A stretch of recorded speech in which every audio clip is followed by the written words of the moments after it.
Hey everyone, this is Samantha. Today we're going to be talking about Staphylococcus, H. influenza, and M.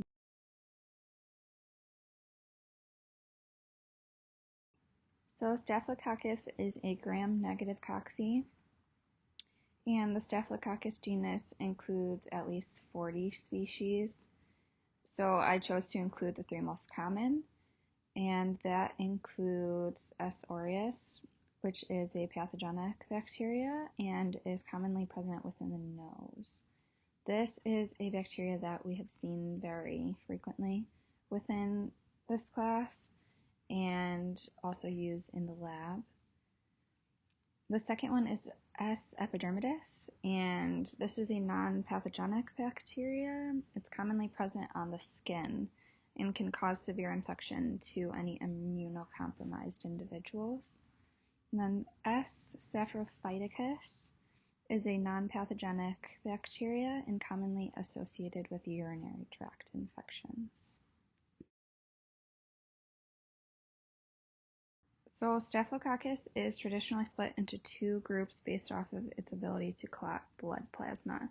If it is able to clot, that is considered coagulase positive, and these are the most pathogenic within the genus. So Staphylococcus aureus and Staphylococcus intermedius are the specific species that are considered coagulase positive. And then within coagulase negative, this is all the remaining species, and this means that it is unable to clot the blood plasma.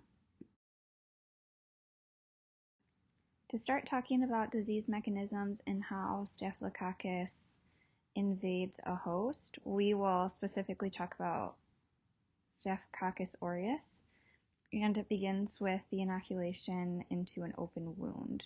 So this can be a blatantly open sore that you can see and you know is pretty obvious that you have, or it can be a not very obvious break in the skin that you were unsure that you even had.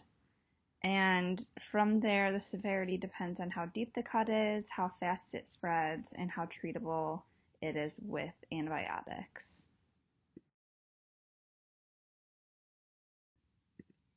Initial exposure of Staphylococcus aureus to host tissues beyond the skin is thought to trigger the virulence genes or factors. So for the host, phagocytes and epithelial cells in the skin respond to their bacterial products or tissue injuries by activating the immune system. Staphylococcus aureus peptidoglycan and lipoprotein are then sensed by the host pattern recognition molecules. So hyaluronan breakdown products and enogenic toll-like receptor ligands, so this would be RNA and DNA, released by necrotic tissues during the infection further expand the inflammatory signaling. So this leads to local immune cell activation and neutrophil and macrophage recruitment. Staphylococcus aureus has been recognized to survive well both inside and outside of host cells.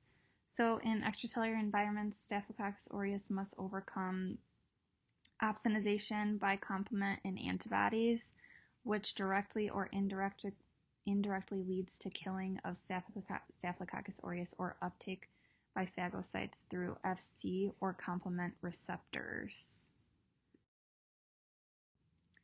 Staphylococcus aureus avoids phagocytosis by expressing on its surface capsule clumping factor A, protein A, and a number of complement inhibitors, all of which inactivate or prevent hosts from binding or targeting the bacterium for destruction.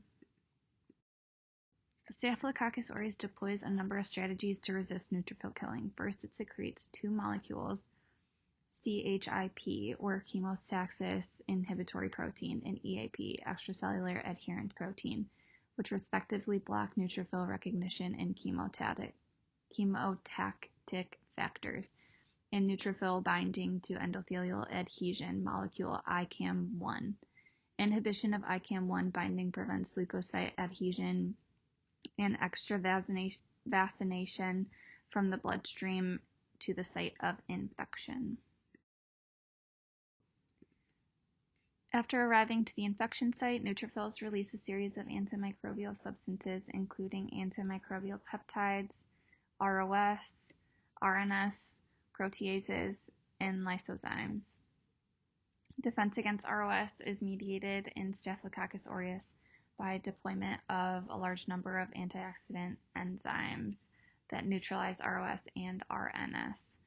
Antimicrobial peptides, which rely partly on targeting of negative charged bacteria, are repelled by S. aureus strategies that alter its surface charges. Additionally, antimicrobial peptides are degraded and neutralized. Apart from evasion of host immune defense, bacterial survival within the human host is dependent on successful acquisition of nutrients, particularly iron. During infection, 95% of iron is sequestered within host cells, and serum iron is mostly bound to host proteins that are not easily accessed. Staphylococcus aureus secretes high-affinity iron-binding compounds during iron starvation. Additionally, upon sensing low iron, S. aureus initiates transcription of iron acquisition programs, or ISD, that allows capture of heme and haptoglobin on the cell surface, transport of the iron complex across the plasma membrane, and subsequent oxidative degradation of the heme within the cytoplasm.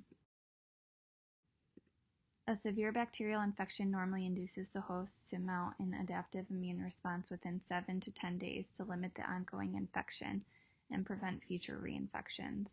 However, one of the hallmarks of S. aureus biology is the ability of the pathogen to infect the human host repeatedly throughout the life.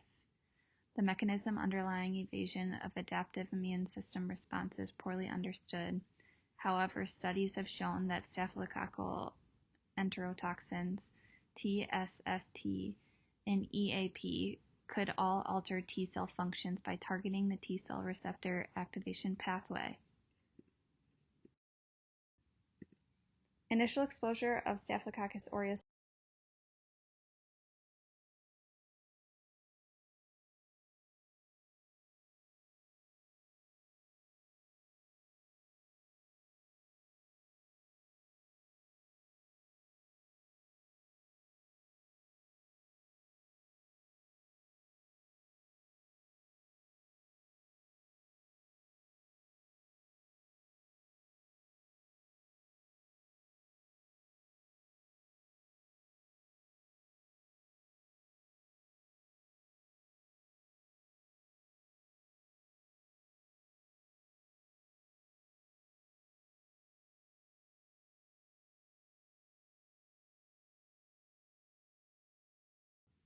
Initial exposure of S. aureus to host tissues beyond the skin is thought to trigger the virulence genes or factors. For the host, phagocytes and epithelial cells in the skin respond to either bacterial products or tissue injury by activation of the immune system.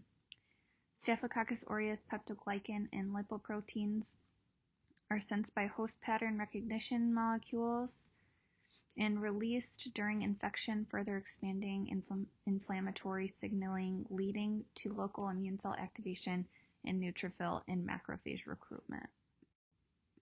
Staphylococcus aureus has been recognized to survive well both inside and outside of host cells. So in extracellular environments, Staphylococcus aureus must overcome opsonization by complement and antibodies, which directly or indirectly leads to killing of Staphylococcus aureus or uptake by phagocytes through Fc or complement receptors.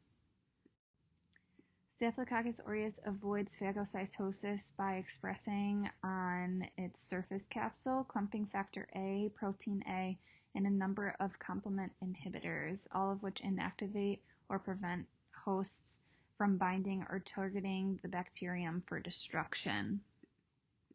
Staphylococcus aureus deploys a number of strategies to resist neutrophil killing. First, it secretes two molecules, CHIP, or chemotaxis inhibitory protein, and EAP, extracellular adherent protein, which respectively block neutrophil recognition and chemotactic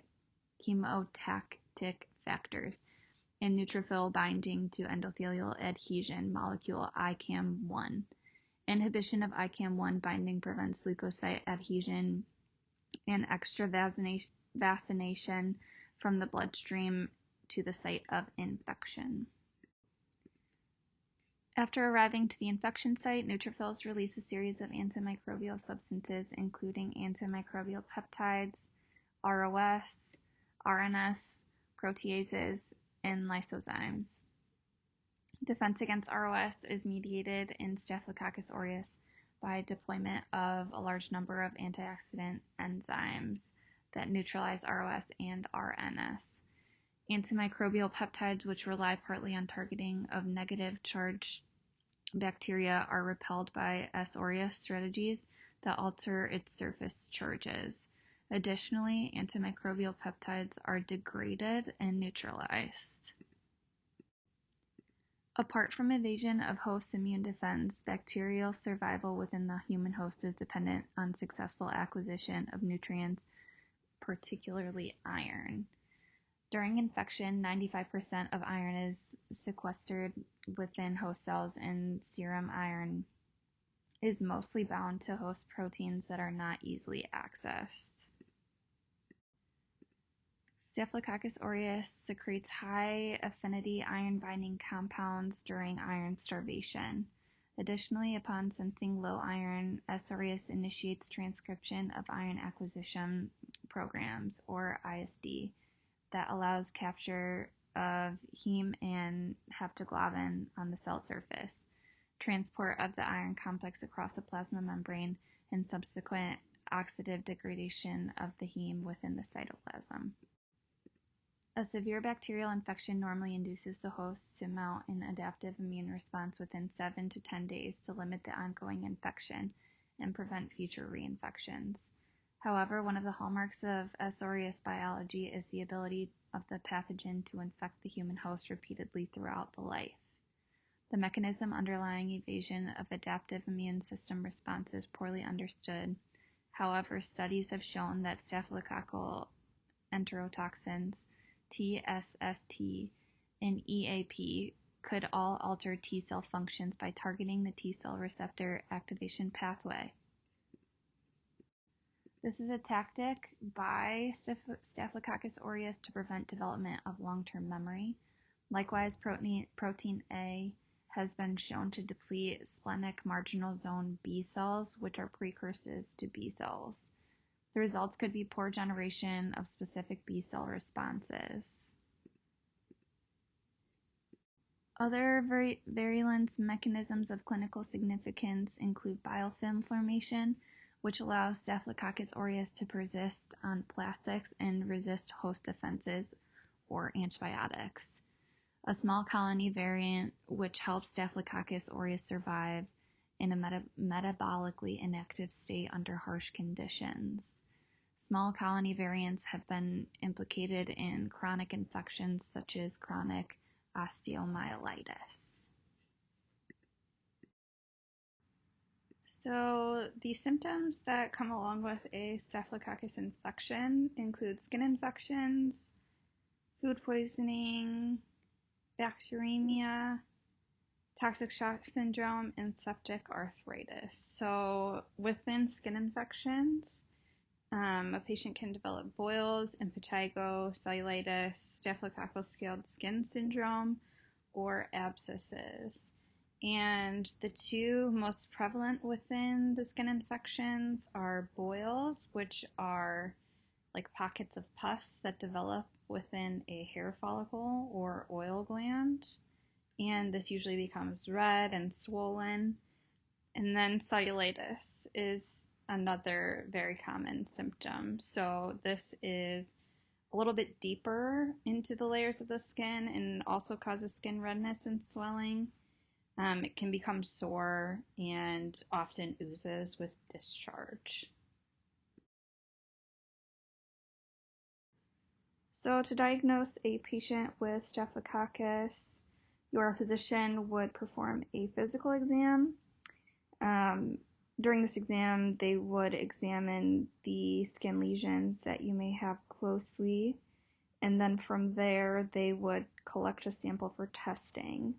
So typically a diagnosis for staph infections would be from a tissue sample or a nasal secretion for signs of bacteria that they would then take a collection for sampling.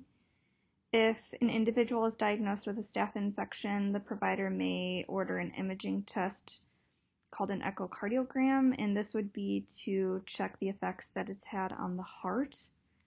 And other imaging tests might be done depending on the present symptoms and exam results throughout this entire time.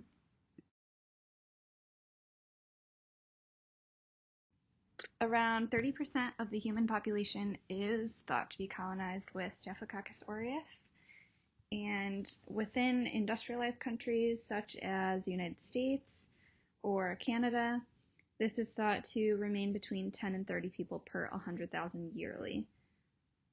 And within the past 30 years, rates have overall just stabilized, and this is thought to be because of the use of antibiotics and better sanitization within hospitals. We have seen the emergence of resistance to some antibiotics, and this is exemplified by MRSA, which is methicillin-resistant Staphylococcus aureus, and these rates often fluctuate depending on the location of the hospital and just overall sanitization, use of antibiotics within that area. So initial treatment for staph infections would just be medicating the patient. This would be with antibiotics or penicillin.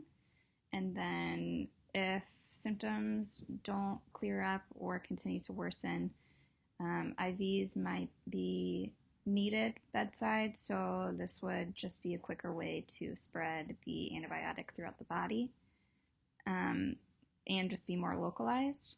So then from there again, medical procedures may be needed, so incisions for drainage specifically on the lesion, and then it is also possible or can be surgically opened and drained with a tube, so then the wound would be drained from a surgical tube.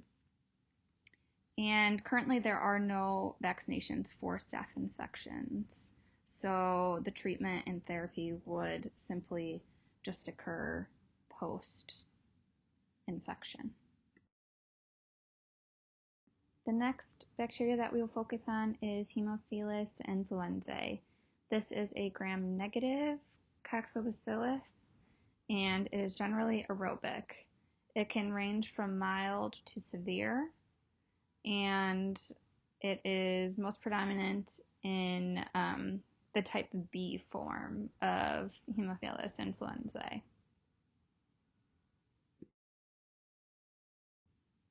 So this bacteria typically enters the body through the nasopharynx. However, eventually it can become invasive if it enters the bloodstream. So we know that invasive means when a bacteria enters a site within the body that typically doesn't have a normal microflora of bacteria within it. This is unknown for this bacteria, how this happens, and the common types of invasive diseases within H. influenzae are pneumonia, which infects the lungs, general bloodstream infection, meningitis, which infects the meninges in the brain, the epiglottis, which is swelling in the throat, cellulitis, which would be an overall skin infection, and then infectious arthritis, which is within the joints. H. influenzae is most common in children, and it is extremely uncommon in adults. As noted on the previous slide, disease mechanisms for H. influenzae are not completely understood. However, we do know for type B, the virulence factor is type B polysaccharides, And then for adherence to the nasopharynx, encapsulated H. influenzae do have the ability to penetrate the epithelium through H proteins and through HSF, which are Haemophilus surface fibrils, but these features are not present in any of the NTHI subtypes, so only in type B. And the capsule confers antiphagogenic properties to the bacteria, and the lack of anticapsular antibodies cause increased bacterial proliferation. Patient symptoms are specific to the area in the body that the bacteria is targeted. So the upper respiratory system infections would include fever and chills, cough, shortness of breath, difficulty breathing, sweating, chest pain, headache, muscle pain, and aches, and then excessive tiredness.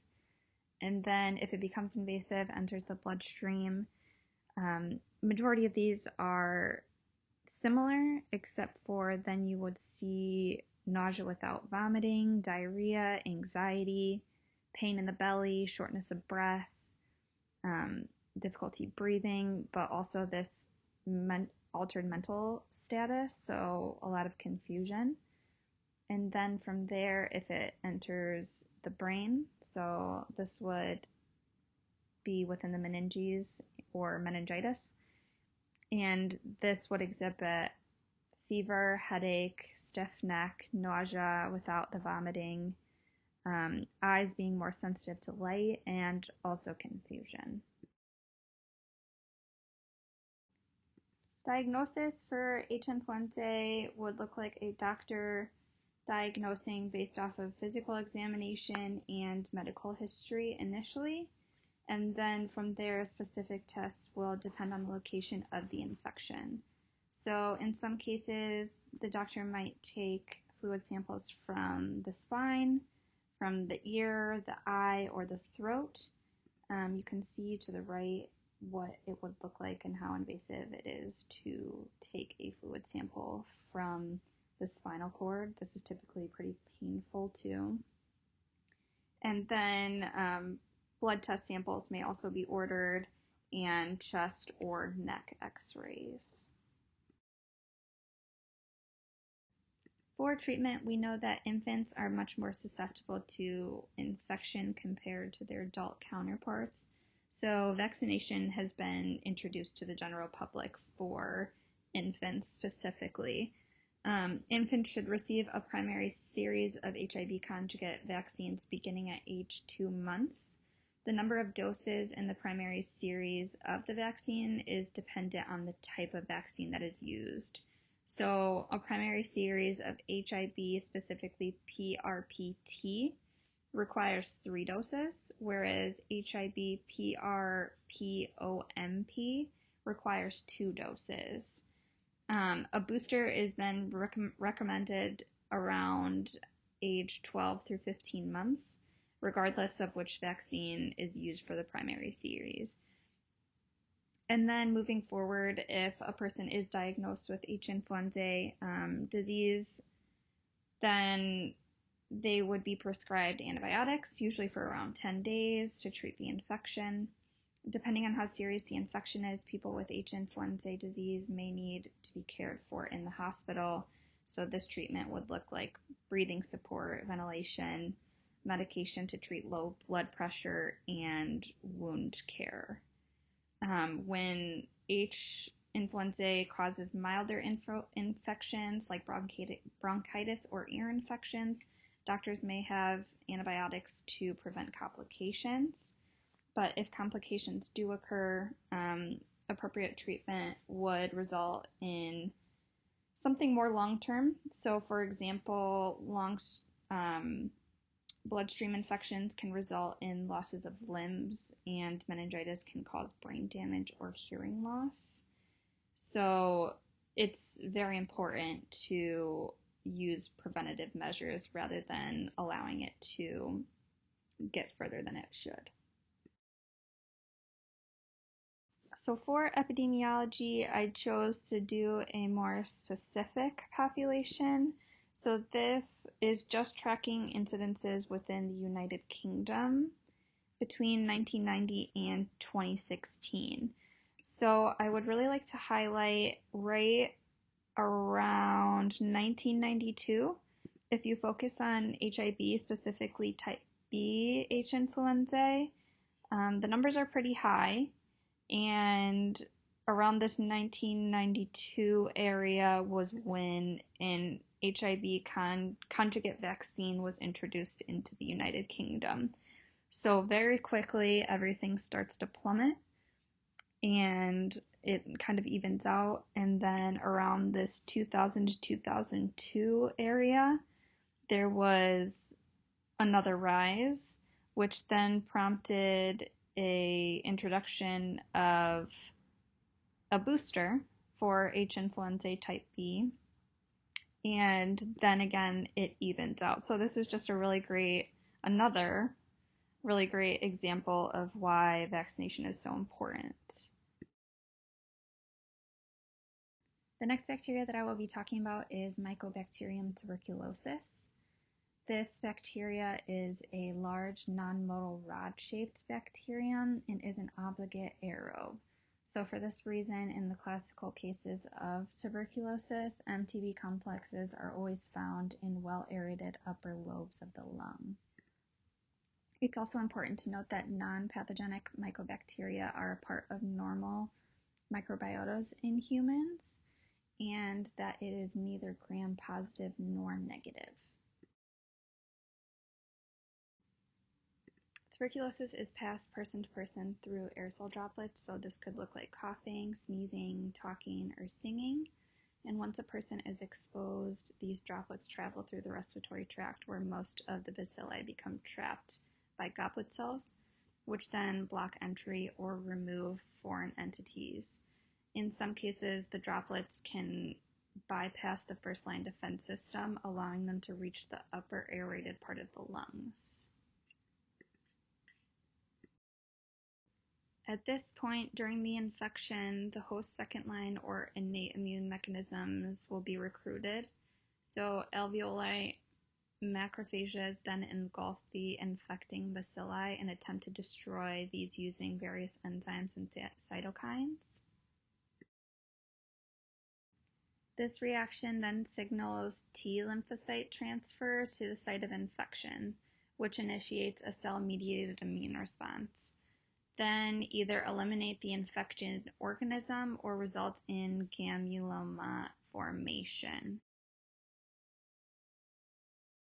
A granuloma is a well-known pathological occurrence specifically to pulmonary TB and can be defined as an amorphous mass of immune cells that are aimed at restricting microbial spread.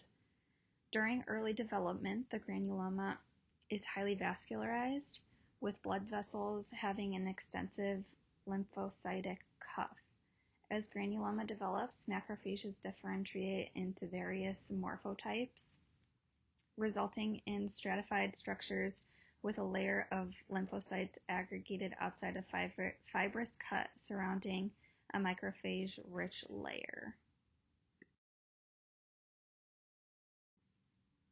Tuberculosis is passed person to person through aerosol droplets, so this could look like coughing, sneezing.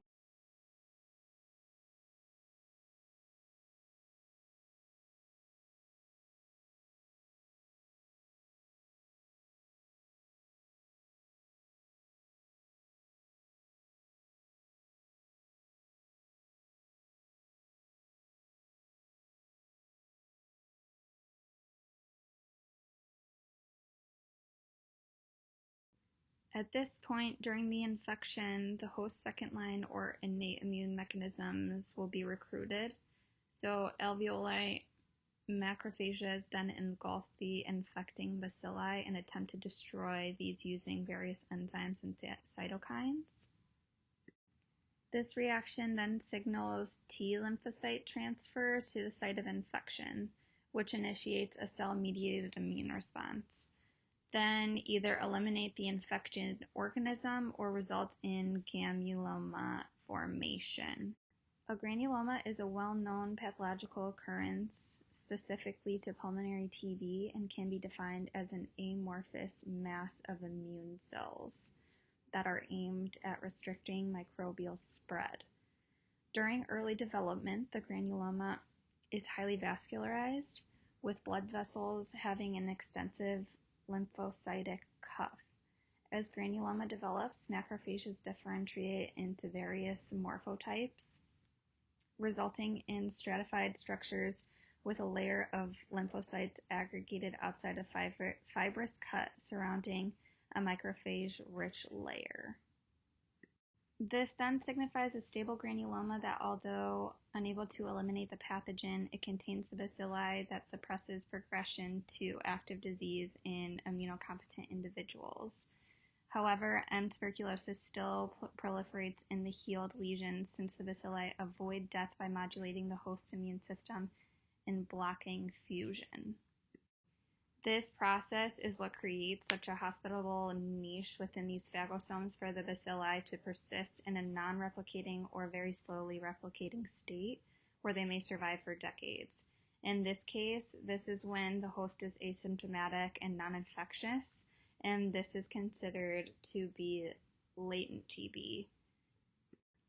If a granuloma loses its rigidity and integrity and erupts with liquefactive necrosis, not only releasing the contagious bacteria but also forming a cavity in the airway wall, then it is contributing to lung damage observed in TB patients. The bacteria are then able to spread throughout the lungs and possibly the entire body, which is then considered active TB. General symptoms of patients with TB are weakness, weight loss, fever, and night sweats. And if the TB is within the lungs, it would be a lot of coughing, chest pain, and even coughing up blood. Diagnosis for TB starts with a thorough medical history examination. So this is important, especially for TB, because clinicians need to ask if the person has ever been exposed to TB or infection in general. Demographic factors are extremely important in this portion of the examination because if the person was to even travel or was possibly raised in a specific country or region that has high rates of TB, this would be important for the clinician to note. They would then move on to a physical examination and test for TB. So TB tests can be done through the skin test, which is shown on the right, or a blood test. Clinicians can also order chest radiographs or diagnostic microbiology, which are cultures and acid-fast bacilli, which are smeared onto the plates, which we have seen in lab, and also drug resistance. So for all patients, the initial M. tuberculosis isolate should be tested for drug resistance. This is really crucial because this has become a big issue with TB. TB is one of the most common infections throughout the entire world, and it is estimated that nearly 2 billion people, so about 1/4 of the world's population, are currently affected with M. tuberculosis. Every year, about 10 million people develop TB, and 1.6 million people die of it. And actually, it has been noted that TB disease is the leading cause of death due to infections in the entire world. Treatment for TB is extremely specific to what stage the infection is at. So if TB is latent in the body and the person has been proven to not be actively infected with TB, this would just look a lot like preventative therapy, so possibly daily dosing of antibiotics. But keep in mind the person is not necessarily showing any symptoms at all, and they do not have TB actively, and they cannot spread it. If a person is considered to have active TB, you will probably be treated with a combination of antibacterial medications but no longer are able to fight the TB germs or bacteria. You might begin to feel better only a few weeks after starting the drugs, but treating TB takes a long time, so it's extremely important that people continue taking their medication for this type of TB as it is prescribed much longer, and the entire time your doctor months to complete should be in contact with you, and you should be indicating side effects, whether or not you have symptoms or what's going on throughout the course, because again, it's very easy to stop taking the medications once symptoms lessen, but if you are not on track in completing the entire course of medication, it could also become drug resistant. Drug-resistant TB means that some drugs initially used to be able to treat TB, but no longer are able to fight the TB germs or bacteria within the body.